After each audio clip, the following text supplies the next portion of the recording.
الحكاية بدأت في ليلة شتا غبرة. الهوا كان بيصفر وصوت العربيات بره المشرحة هادي خالص. عم حنفي كان قاعد في أوضة الاستراحة بيشرب شاي، وفجأة الباب خبط خبطتين كده، تك تك. قام يفتح، لقى راجل طويل لابس بدلة شيك قوي بس قديمة شوية، ووشه شاحب زي الورق.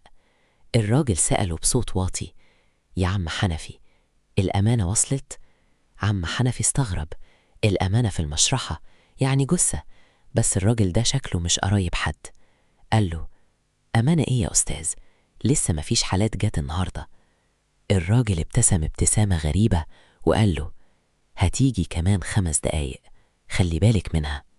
ومشي واختفى في الضلمة قبل ما حنفي يلحق يسأله هو مين. فعلا مفيش 5 دقايق ولقى سيرينة الإسعاف جاية من بعيد، نزلت جثة لراجل في حادث الطريق. عم حنفي بدأ يجهز شغله، وأول ما كشف الوش عشان يبدأ الغسل جسمه اتقشعر. نفس الملامح، نفس البدلة اللي كان لابسها الراجل اللي خبط عليه من شوية، حتى نفس الساعة اللي كانت في إيده.